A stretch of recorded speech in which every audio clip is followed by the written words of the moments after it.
श्रीमद् भागवत में वर्णन है, एवं विधान कर्माणि गोपा कृष्णस्य वीक्षते अत दीर्य विदः प्रोचु समिभ्यत्य सुविस्मिता। भगवान श्री कृष्ण की आज गिरिराज लीला देखकर सबरे ब्रजवासी चौंक गए महाराज, विस्मिता। वो आपस में इकट्ठे होकर आज पहली बार बात करने लगे। हमें अंदाजा सा तो था, पर निश्चित रूप से ये नंद को छोरा को साधारण ना है ना महाराज। कब कबू पतो चले, ऐसो ऐसो खेल कर जावे कि जो साधारण कर ही ना सके। और कहवे को अभी रोवे लगेगो, अभी माखन की ताई ऐसो बिलबिलाएगो जिनको है ही ना है। ये विस्मिता समभेत्य, सब इकट्ठी हो गई जैसे अपने यहां चौपाल लगे काय। सबरे गांव के मोहल्ला पंचायत में इकट्ठी हुई जी काकियो यानी पहाड़ उठा लियो इतना बड़ो, यानी उठायो भी है कि ना कि कछु और तो ना है। तो जो कोई बड़ो काम है जा तो आपस में लोग बैठे बैठे बात करें। बालकस्य देतानि कर्माण्यद्भुतानि बई, ऐसे अद्भुत कर्म इससे पहले हमने किसी बालक को तो करते देखे ही नहीं है।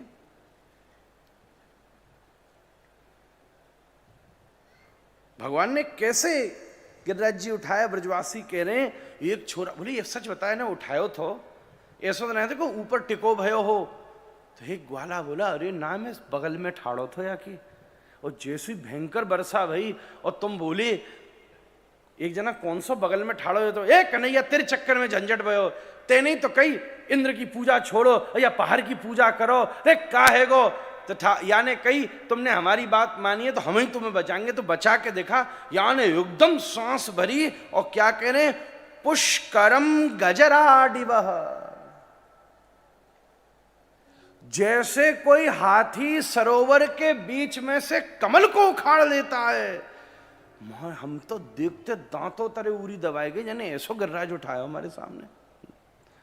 साक्षी बोला हाँ मैं साक्षी हूं। दूसरा बोला सुन रही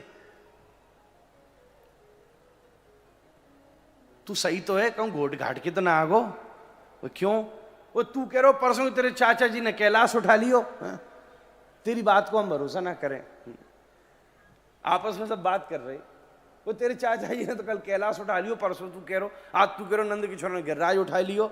ना हम ना मान रहे, सब ऐसी बात कर रहे। फिर जना बोलो सुनो चलो ये तो हम इतनी बारिश है रही, अब तेज बारिश में को ऊपर दिखे ये बताओ। आंखन में पानी जावे, आंधी चल रही है, तूफान आ रहे हैं, तेज बारिश में बाहर वैसू न दिखो कौन खड़ो कौन ना ठड़ो, कोहड़ो इतना झंझट, तो सबको क्लियर विजन नहीं है। तो बड़ो बूढ़ो है बोले देख एक प्रमाण तो ना दियो जा सके, या ना उठायो भी है कि ना गिरिराज, पर या के बचपन से किए गए कर्म भी को साधारण नहीं ना महाराज, विशेष कर्म है यहाँ के। क्या बताएं,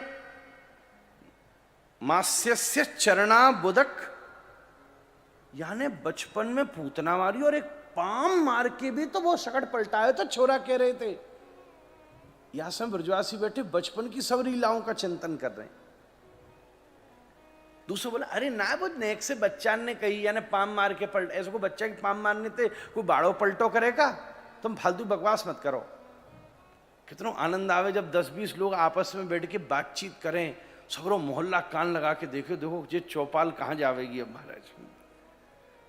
पहले ऐसे ही हुआ करतो, ऐसे कितने कितने काम है जाते, कितनी कितनी चर्चा होती। अब तो महाराज या बाट सेफ से फुर्सती ना का हुए महाराज, सबरी चौपाल वही में लग रही है, इंक्लूडिंग माई सेल्फ। और क्या बोलूं महाराज, ऐसी स्थिति। जब ये 1 वर्ष का हुआ, भयंकर यानी दैत्येन यस्त्रणावर्त महत्कंठ ग्रहातुरम, ऐसा तूफान आया वो को असुर को यानी गलो घोट डालो। पता तुम्हें, हाथ से पकड़िया को गलो घोट डालो। कैसी अद्भुत बात है। कालिया नाग यानी कैसो मारे हो, नाचवे लगो बताओ। तो कोई कहतो अरे बच्चान को खेल है, कोई छोटे बच्चा के सामने कोई दर्द हो वो डरेगा? शेरे दर्द हो पकड़ेगो, सांप पे दर्द हो पकड़ ले वाले खिलौना है। हमें कहा अकले हमें कौन सा प्रकाश है? अब बच्चा कऊ कऊ जगह ऐसो करे जाके सांप पे पकड़ ले वे, अब मानो बा बच्चा की वजह से सांप डर के चलोगे हो, यह में कोई बड़ी बात ना है ना। एक जना यूं भी बोलो कि पूतना तुम्हें लग रहे हो कि याने मारी याने ना मारी, तो फिर पूरी जब वो पूतना ये छोरा लेके भग रही थी ना आए, वास्तव में नंद बाबा मथुरा से लौट रहे थे, तो बिन ने देखी कि वो छोरा लेके भाग रही है मेरे, तो बिन ने घुमाए के एक सोठा दियो महाराज। हालांकि पूतना को शरीर है तो 100 फुट बड़ो और सोठा होगो 1.5 फुट को, ऐसा लोगो बालन में जुआ बैठ गो का महाराज। पर जैसे सोठा पर्यो इधर ठाकुर जी ने प्राण खींचे, उधर पूतना गिरी, तो एक बूढ़ो बोला है ये नेक्सो का मारेगो, हमारे नंद बाबा ने लठ मार के मारी है महाराज वो। ओ अच्छा, इतना कंफ्यूजन चल रहा है आज।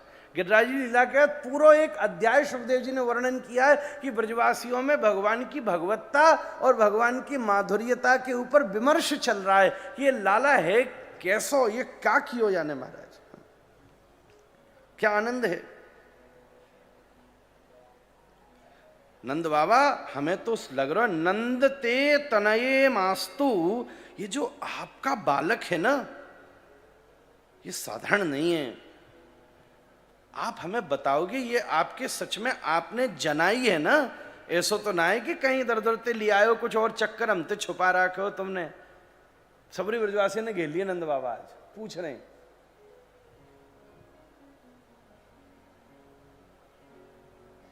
पत्ति कह कथम, हे नंद कथम, बोलो कहां ते लायो यार पकड़ के, क्योंकि को सप्तहायने बाल को महाद्रि विधारणम, कहां ये 107 वर्ष को, इस समय ठाकुर जी की आयु का जब गिरिराज जी उठाए ध्यान रखियो 7 वर्ष, कहां ये 7 वर्ष को छोरा, और ये कहां विकट गिरिराज जी को स्वरूप 7 दिना तक उठाए के राख्यो है। हमें तो तुम्हारे छोरा के विषय में विशेष शंका है रही है महाराज। शंकाम ब्रजनाथ तवात्मजे, ब्रजनाथ या नंद बाबा को कहा है, नंद बाबा तुम्हारे आत्मज के विषय में ततो नो जायते शंकाम ब्रजनाथ तवात्मजे, हमें तो विशेष शंका है, तुम्हें बताना पड़ेगा। इस प्रसंग को सुखदेव जी ने स्पेशली वर्णन किया है कि जैसे ब्रजवासी भ्रमित हैं कि ये कहीं भगवान तो नहीं है, साधारण जनता भी भ्रमित न हो जाए कि कहीं ये इंसान तो नहीं है।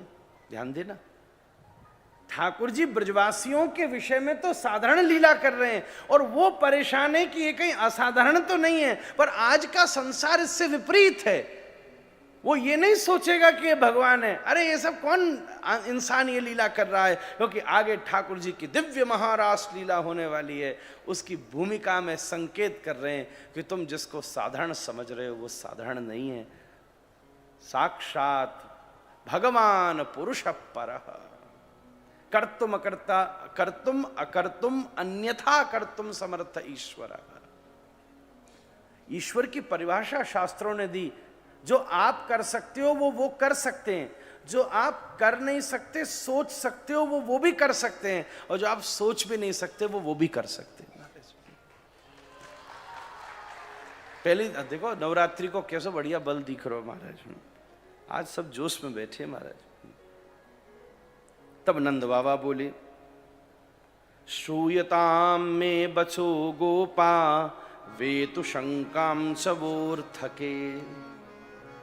नंद बाबा बोले, आप सबको हमारी राधे राधे दंडोत, आप हमारी बात थोड़ी बड़ो ध्यान से सुनियो, और ऐसे ध्यान से सुनियो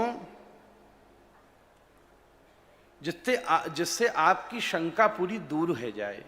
और ये बात मेरी नहीं है, गर्गो में यदुवाच, हमारे यहां एक दिन गर्गाचार्य जी महाराज पधारे थे।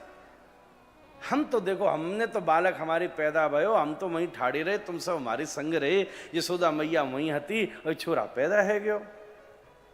या में बात नहीं है, पर मुंह जब कछु दिना के बाद गर्गाचार्य जी आपको नाम धरवे आए, तो बिन्ने जो जो बातें कही हैं वो मैं तुम्हें कहना चाह रहा हूं, शायद तुम्हारी शंका दूर हो जाए।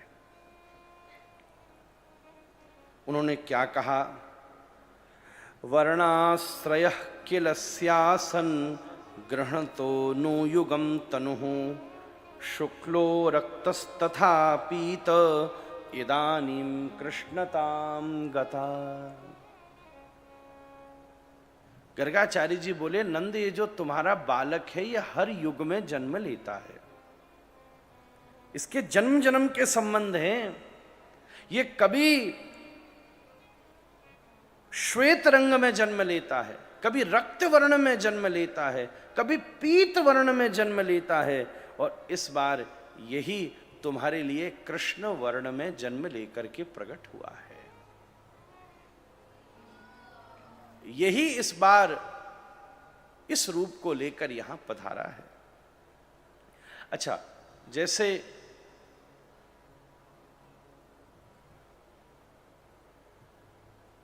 बालक के विषय में पिता के सामने कोई प्रशंसा की जाए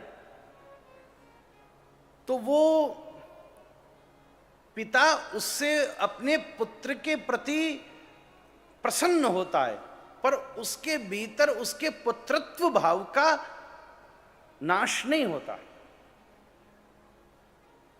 अरे आपका बच्चा खूब श्रेष्ठ है, खूब दिव्य है, वाह वाह, बहुत सुंदर बात है, ये तो साक्षात भगवान का ही अंश है, अच्छी बात है भैया। बड़े बड़े गुण गालो पर उसके सामने कोई चीज बदलेगी थोड़ी ना, कछु भी है जाए। हमने कई कई जगह देखा है, कोई बच्चा हो, पिताजी बैठे हो अपनी उम्र वाले लोगन के साथ गामन के बीच में, अब उनको छोरा चाहे कितनों भी बड़ो अवसर है जाए, ए लल्लू इधर आना जरा, हाँ, और जब वो सबके बाद में आके पाम छुए, अपने बाप के पाम छुए, हाँ पिताजी आनंद आया, आहा, या चीज को सुख कहीं है ही नहीं ना महाराज। एक बात कोई माने या न माने, आप सच्ची बात कहूं, कुछ हो न हो, बाप सदा प्रतिष्ठा मांगता है, मैया सदा निष्ठा मांगती है महाराज। कुछ भी हो जाए पूरी निष्ठा दिखा दो बाप ने, पर अगर प्रतिष्ठा की बात आगे पीछे हो जाए तो खिटपिट शुरू हो जाएगी महाराज। और मैया को कितनी प्रतिष्ठा देते रहो, पर अगर निष्ठा में गड़बड़ी हो जाए तो भी वह का मन दुखी रहेगा। ठीक है, हाँ कह वह सबके संग, पर ठीक है, वो निष्ठा मांगे वो प्रतिष्ठा मांगे, ये दोनों की भूमिका है। तो नंद बाबा के सामने गर्गाचार्य जी ने बोली जरूर, पर नंद बाबा या से को ये ना समझ में लगे कि ये भगवान है। हाँ है, ठीक है, होगा, सभी भगवान के अंश हैं, कौन सो बालक कन्हैया न हुए। हम भी तो यही सोचें, अरे हमारे घर में जो लाली जन्म ली है वो राधा रानी है, बड़े प्रसन्न हो रहे हैं। एषवास्त्रे आधास्यात् गोप गोकुल नंदन। अच्छा, एक और बात है, हमारे टीकाकारों ने वर्णन किया, इस समय नंद बाबा सबके बीच में अपने पुत्र की महिमा क्यों गा रहे हैं? उन्हें अवसर लग गया, क्योंकि बिन को छोरो पूरे गांव में बदनाम कर राखो, याते बड़ो चोर कूना, चोर जार शिखामण, ये माखन चुरावे, उदम मचावे, हड़िया फोड़ दे, ये ग्वारन ने भगावे, और ये मारा है सबरी गैयान को, बछड़ान ने छोड़ के गैयान को दूध पी जावे, सबरे गांव मोहल्ला में की बदनामी छा रही है। तो नंद बाबा बोले ऐसो थोड़ी ना, आज जब यह मौको मिलो, यानी ब्रज की रक्षा करी, तो हम भी बहती गंगा माऊ हाथ धोले में मो अवसर मिलो, प्रतिष्ठा फिरते अपने छोरा की कमावे को, तो छोरू ना मैं पूरा सिस्टम के एक साथ नंद बाबा और बढ़ा चढ़ा के कह रहे हैं। पतो गर्गाचार्य जी ने कहा कही, ये जो हमारा बालक है ये तुम सब या ब्रजवासीन को परम कल्याण करेगा महाराज। या के आवे थे, अब देखो हमारी सवरी विपत्ति दूर होंगी, और गोप गोकुल नंदन, ये सारे की सारी गैया ग्वाले और गोकुल के आनंद को कारण बनेगा महाराज। सोच रहे हैं नंद बाबा ने, एक छोरा को प्रतिष्ठा फिर लौट आए तो क्या बढ़िया, तो चोर चोर कह के बदनाम कर रहा क्यों।